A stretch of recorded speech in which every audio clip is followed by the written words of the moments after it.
আপনাদের সবাইকে স্বাগত জানাচ্ছি আমার প্রফেসর দানেশ একাডেমি চ্যানেলে। আশা করি আপনারা সবাই ভালো আছেন। আজকে আমরা basic concept of environmental economics নিয়ে কথা বলবো। পরিবেশ অর্থনীতি এমন এক ক্ষেত্র যেখানে অর্থনীতির যুক্তি ও প্রকৃতির বাস্তবতার মিলন ঘটে। এটি শুধু মুনাফা বা উৎপাদনের হিসাব নয়, বরং মানব জীবনের টিকে থাকা ও প্রাকৃতিক সম্পদের সীমাবদ্ধতার মধ্যে ভারসাম্য রক্ষার প্রয়াস। প্রথাগত অর্থনীতিতে মানুষকে উৎপাদক ও ভোক্তা হিসেবে দেখা হয়, কিন্তু পরিবেশ অর্থনীতি মানুষকে সে বৃহত্তর জীববৈচিত্র্যের অংশ হিসেবে বিবেচনা করে, যা প্রকৃতি সৃষ্টি করেছে। এই শাখা আমাদের শেখায় যে অর্থনৈতিক কার্যক্রমের প্রতিটি ধাপ, উৎপাদন, ভোগ, বর্জ্য সবই পরিবেশের উপর প্রভাব ফেলে। বাজার ব্যর্থতা, যেমন দূষণ বা প্রাকৃতিক সম্পদের অতিব্যবহার, দেখায় যে শুধুমাত্র চাহিদা ও যোগানের নিয়ম দিয়ে সব সমস্যার সমাধান সম্ভব নয়। এই কারণেই পরিবেশ অর্থনীতি জন্ম নিয়েছে মানব কল্যাণ ও প্রাকৃতিক ভারসাম্যের মধ্যকার সংলাপ হিসেবে। টেকসই উন্নয়ন, পুনর্নবীকরণযোগ্য সম্পদের সঠিক ব্যবহার ও সামাজিক ন্যায্যতার প্রশ্ন এখানে এক সূত্রে বাঁধা। বিশ্ববিদ্যালয়ের শিক্ষার্থীদের জন্য এই পাঠ শুধু অর্থনৈতিক তত্ত্ব নয়, এটি একটি দৃষ্টিভঙ্গি যা শেখায় কিভাবে প্রকৃতিকে মূল্যায়ন করতে হয় অর্থনৈতিক ভাষায়, যাতে ভবিষ্যৎ প্রজন্মের জন্য পৃথিবীকে বাসযোগ্য করে রাখা যায়। আমরা আজকে কনসেপচুয়ালাইজেশন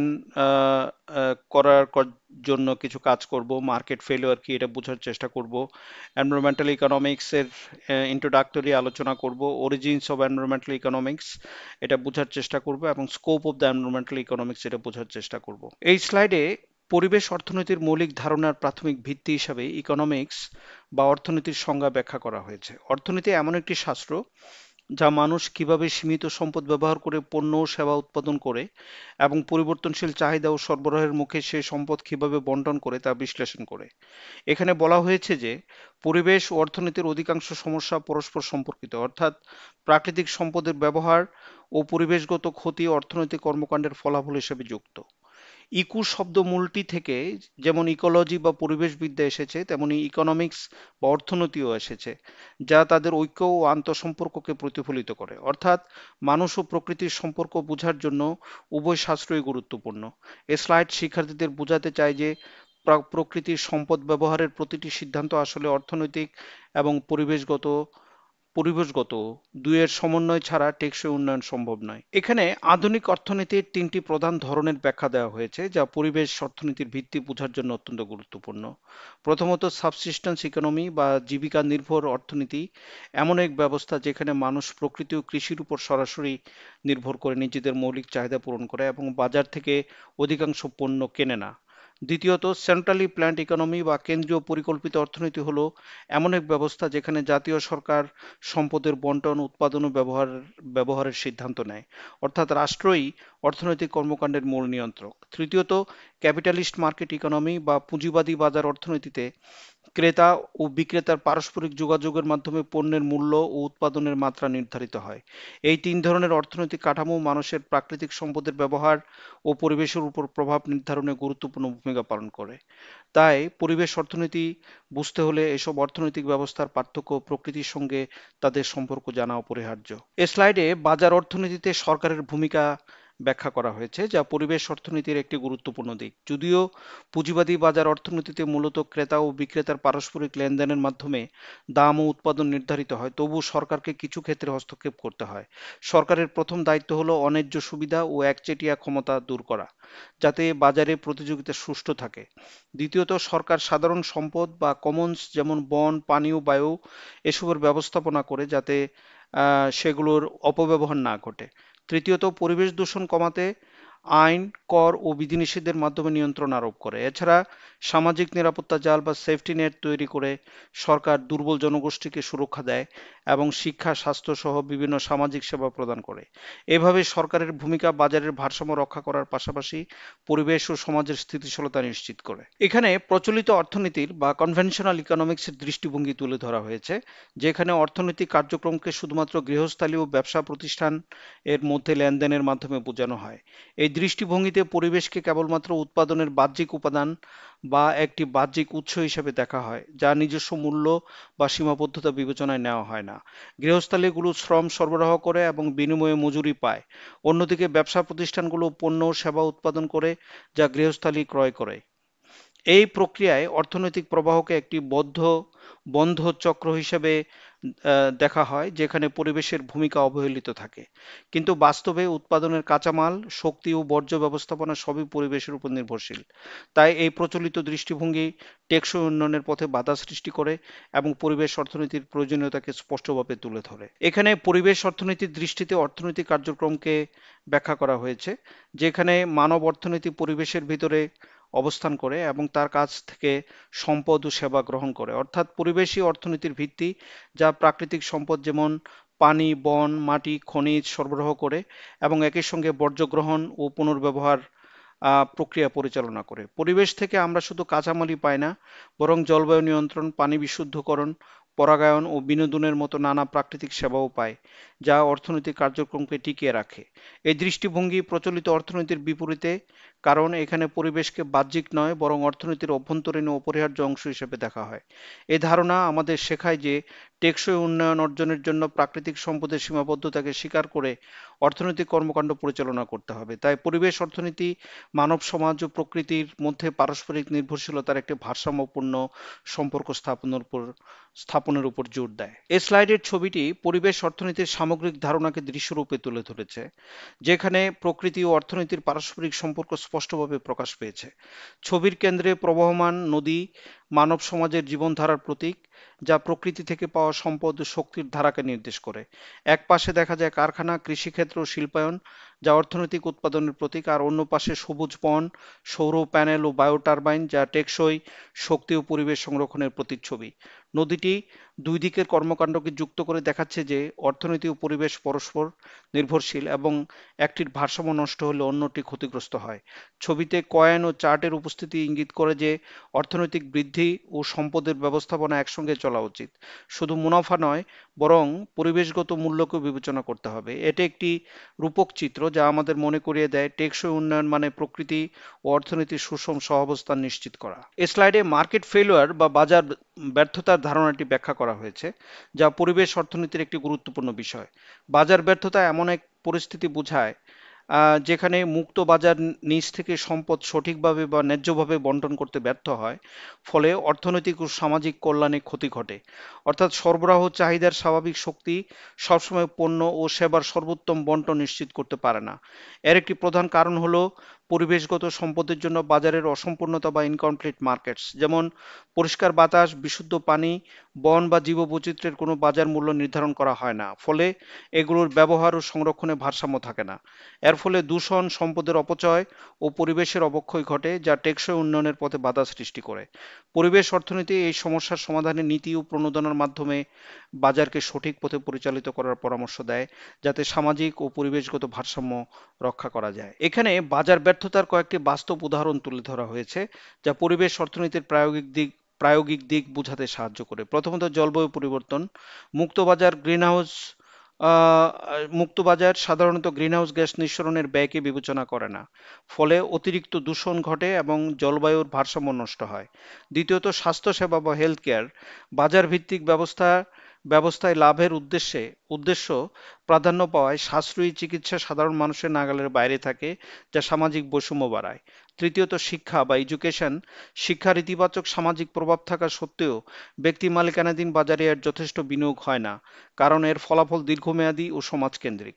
এই উদাহরণগুলো দেখায় যে বাজার সবসময় সামাজিক ও পরিবেশগত কল্যাণ নিশ্চিত করতে পারে না। তাই পরিবেশ অর্থনীতি এমন নীতি প্রস্তাব করে যা বাজার ব্যর্থতার এই ঘাটতিগুলো পূরণ করে টেকসই ও ন্যায্য অর্থনৈতিক ব্যবস্থা গড়ে তুলতে সহায়তা করে। এখানে বাজার ব্যর্থতা মোকাবিলায় সরকারের ভূমিকা বিস্তারিতভাবে তুলে ধরা হয়েছে, যা পরিবেশ অর্থনীতিতে অত্যন্ত গুরুত্বপূর্ণ। বাজার সবসময় সমাজ ও পরিবেশের স্বার্থে কাজ করে না, তাই সরকারকে নীতিগতভাবে হস্তক্ষেপ করতে হয়। প্রথমত, ট্যাক্সেস এবং সাবসিডিজ বা কর ও ভর্তুকির মাধ্যমে সরকার নেতিবাচক বহিঃপ্রভাব, যেমন দূষণের ক্ষেত্রে কার্বন ট্যাক্স আরোপ করে এবং ইতিবাচক বহিঃপ্রভাব, যেমন নবায়নযোগ্য জ্বালানি উৎপাদনে প্রণোদনা দেয়। দ্বিতীয়ত, রেগুলেশন বা নিয়ন্ত্রণের মাধ্যমে সরকার দূষণ সীমা, পণ্যের মান ও নিরাপত্তা মানদণ্ড নির্ধারণ করে। তৃতীয়ত, প্রভিশন অফ পাবলিক গুডস বা গণপণ্য সরবরাহের মাধ্যমে সরকার রাস্তা, শিক্ষা, প্রতিরক্ষা ইত্যাদি মৌলিক সুবিধা প্রদান করে, যা ব্যক্তি খাতে লাভজনক না হলেও সমাজের জন্য অপরিহার্য। চতুর্থত, প্রমোটিং কম্পিটিশন বা প্রতিযোগিতা উৎসাহিত করার মাধ্যমে সরকার একচেটিয়া ব্যবসা বা বাজারের অন্যায্য নিয়ন্ত্রণ ভেঙে দেয়। এই নীতিগুলো নীতিগুলোর সমন্বিত প্রয়োগ পরিবেশ ও অর্থনীতির মধ্যে ভারসাম্য সৃষ্টি করে, যা টেকসই উন্নয়নের জন্য অপরিহার্য। এখানে পরিবেশ অর্থনীতির সংজ্ঞা ও মূল লক্ষ্য ব্যাখ্যা করা হয়েছে। পরিবেশ অর্থনীতি হলো অর্থনীতির একটি শাখা যা অর্থনীতি ও পরিবেশের মধ্যে সম্পর্ক অধ্যয়ন করে। এটি বিশ্লেষণ করে কিভাবে অর্থনৈতিক কর্মকাণ্ড যেমন উৎপাদন, ভোগ ও শিল্পায়ন পরিবেশের উপর প্রভাব ফেলে এবং কিভাবে পরিবেশগত সম্পদগুলো ব্যবহৃত হয়। পাশাপাশি এটি এমন নীতি ও কৌশল নিয়ে কাজ করে যা পরিবেশগত সমস্যাগুলো যেমন দূষণ, বন নিধন বা প্রাকৃতিক সম্পদের অতিব্যবহার কার্যকরভাবে সমাধান করতে পারে। এই শাস্ত্রের মূল উদ্দেশ্য হলো অর্থনৈতিক প্রবৃদ্ধি ও পরিবেশগত স্থায়িত্বের মধ্যে ভারসাম্য রক্ষা করা। অর্থাৎ উন্নয়ন এমনভাবে হতে হবে যাতে বর্তমান প্রজন্মের চাহিদা পূরণ হয় কিন্তু ভবিষ্যৎ প্রজন্মের সম্পদ ও পরিবেশের উপর নেতিবাচক প্রভাব না পড়ে। এই দৃষ্টিভঙ্গি টেকসই উন্নয়নের ধারণার সঙ্গে গভীরভাবে সংযুক্ত। এই স্লাইডে পরিবেশ অর্থনীতির প্রধান উদ্দেশ্যগুলো তুলে ধরা হয়েছে যা পরিবেশ ও অর্থনীতির মধ্যে ভারসাম্য রক্ষায় সহায়তা করে। প্রথমত এফিশিয়েন্ট রিসোর্স ইউজ বা সম্পদের দক্ষ ব্যবহার। এর লক্ষ্য হলো পানি, বন, খনিজ প্রভৃতি প্রাকৃতিক সম্পদকে টেকসই ও সঠিকভাবে ব্যবহার নিশ্চিত করা, যেন ভবিষ্যৎ প্রজন্ম সেগুলো সুফল পায়। দ্বিতীয়ত অ্যাড্রেসিং এক্সটার্নালিটিস অর্থাৎ বহিঃপ্রভাব মোকাবেলা। অর্থনৈতিক কার্যক্রম থেকে উদ্ভূত দূষণ বা ক্ষতির মতো নেতিবাচক প্রভাবগুলো শনাক্ত ও নিয়ন্ত্রণ করা। তৃতীয়ত valuation of environmental goods and services বা পরিবেশগত পণ্য সেবার মূল্যায়ন। এর মাধ্যমে পরিষ্কার বায়ু, জীববৈচিত্র্য, বাস্তুতন্ত্রের সেবাগুলোর অর্থনৈতিক মূল্য নির্ধারণ করা হয় যাতে এগুলোর সংরক্ষণকে নীতিগতভাবে গুরুত্ব দেওয়া যায়। চতুর্থত পলিসি ডিজাইন বা নীতি প্রণয়ন, যার মাধ্যমে সরকার কর, ভর্তুকি ও বিধিনিষেধের মতো পদক্ষেপ নিয়ে পরিবেশগত সমস্যা সমাধান ও টেকসই উন্নয়নকে উৎসাহিত করে। সার্বিকভাবে এই লক্ষ্যগুলো পরিবেশ অর্থনীতিকে শুধু তাত্ত্বিক নয় বরং বাস্তব ও নীতি নির্ভর একটি শাস্ত্র হিসেবে প্রতিষ্ঠিত করেছে। এখানে পরিবেশ অর্থনীতির উৎপত্তি বা অরিজিনস অফ এনভায়রনমেন্টাল ইকোনমিক্স ব্যাখ্যা করা হয়েছে। 1960-এর দশকে দূষণ বৃদ্ধি এবং পরিবেশগত সমস্যার প্রতি সাধারণ মানুষের সচেতনতা বৃদ্ধি পাওয়ায় পশ্চিমা বিশ্বে পরিবেশ নিয়ে চিন্তাভাবনা নতুন মাত্রা পায়। এই সময় মানুষ বুঝতে শুরু করে যে প্রকৃতির অবক্ষয় মানব জীবনে টিকে থাকার জন্য সরাসরি হুমকি সৃষ্টি করছে। 1970-এর দশকে পরিবেশ অর্থনীতির নিউ ক্লাসিক্যাল প্যারাডিম বা নন ক্লাসিক ধারার নব্য ক্লাসিক ধারার কাঠামোর মধ্যেই বিকশিত হতে শুরু করে। এই দৃষ্টিভঙ্গিতে বাজার ব্যর্থতা, সম্পদের অনুপযুক্ত বন্টন এবং গণপণ্যের ব্যবস্থাপনা সম্পর্কিত সমস্যা বিশ্লেষণ করা হয়। মূলত পরিবেশ অর্থনীতির বিকাশ ঘটে তখনই যখন প্রচলিত অর্থনৈতিক তত্ত্ব পরিবেশগত সীমাবদ্ধতা ও প্রাকৃতিক সম্পদের ক্ষয়ক্ষতির বিষয়গুলো ব্যাখ্যা করতে ব্যর্থ হয়। এই শাস্ত্র তাই প্রমাণ করে যে অর্থনীতি ও পরিবেশ পরস্পর বিচ্ছিন্ন নয় বরং একে অপরের উপর নির্ভরশীল। এখানে পরিবেশ অর্থনীতির স্কোপ বা ক্ষেত্রভিত্তিক পরিধি ব্যাখ্যা করা হয়েছে যা এই শাস্ত্রের গবেষণা ও প্রয়োগের মূল দিকগুলোকে নির্দেশ করে। পরিবেশ অর্থনীতি বিশ্লেষণ করে পরিবেশগত সমস্যার অর্থনৈতিক ও প্রাতিষ্ঠানিক কারণসমূহ, অর্থাৎ কিভাবে অর্থনৈতিক ও সামাজিক কাঠামো এমন প্রণোদনা তৈরি করে যা কখনো পরিবেশের অবক্ষয় ঘটায় আবার কখনো তা উন্নয়নের সুযোগও সৃষ্টি করে। এই শাস্ত্রের একটি গুরুত্বপূর্ণ লক্ষ্য হলো পরিবেশগত ক্ষয় বা উন্নতির অর্থনৈতিক মূল্যায়ন করা, অর্থাৎ এর মনিটারি ভ্যালু নির্ধারণ করা, যাতে নীতি নির্ধারণ প্রক্রিয়ায় পরিবেশের গুরুত্ব পরিমাপযোগ্যভাবে প্রকাশ পায়। পাশাপাশি এটি গবেষণা করে কিভাবে অর্থনৈতিক প্রণোদনা যেমন কর, ভর্তুকি বা বাজার ভিত্তিক নীতি দূষণ ও সম্পদ অপচয় রোধ করে প্রাকৃতিক পরিবেশের মান উন্নয়ন ঘটাতে পারে।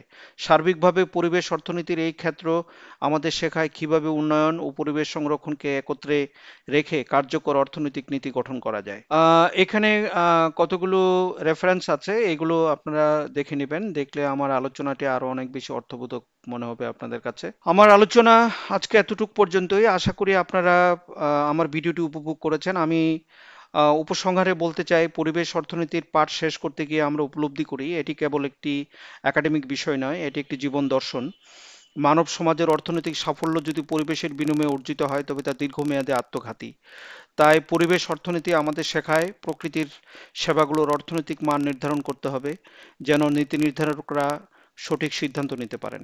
এটি বাজার ব্যবস্থার সীমাবদ্ধতাকে চিহ্নিত করে এবং রাষ্ট্রীয় নীতির মাধ্যমে টেকসইতার পথে এগিয়ে যেতে সাহায্য করে। দূষণ কর, পুনর্ব্যবহারযোগ্য প্রযুক্তির প্রণোদনা বা সবুজ কর এসব উদ্যোগের মূল ভিত্তিই পরিবেশ অর্থনীতি। ভবিষ্যতের অর্থনীতিবিদ নীতি নির্ধারক ও উদ্যোক্তাদের দায়িত্ব হবে এই জ্ঞানকে কাজে লাগানো, যাতে পরিবেশ ও উন্নয়ন একে অপরের প্রতিদ্বন্দ্বী না হয়ে পরস্পর নির্ভর অংশীদার হয়। এই ধারণা যত গভীরভাবে বোঝা যাবে, ততই আমাদের অর্থনৈতিক চিন্তা হবে মানবিক, বৈজ্ঞানিক ও প্রাকৃতিক সত্যের প্রতি শ্রদ্ধাশীল। শেষ পর্যন্ত পরিবেশ অর্থনীতি আমাদের মনে করিয়ে দেয়, অর্থনৈতিক বৃদ্ধি তখনই অর্থবহ হবে যখন তা পৃথিবীর সুস্থতায় অবদান রাখবে। আমি এই বলে আম, আজকের ভিডিওটি শেষ করতে চাই। আপনাদের যদি এই ভিডিওটি ভালো লেগে থাকে তাহলে কাইন্ডলি আমার এই চ্যানেলটি সাবস্ক্রাইব করুন, লাইক করুন, শেয়ার করুন, এবং আপনাদের যদি কোনো প্রশ্ন থাকে তাহলে কমেন্টের মাধ্যমে প্রশ্ন করতে পারেন। আমি এই বলে আজকের ভিডিওটির এখানেই সমাপ্তি ঘোষণা করছি।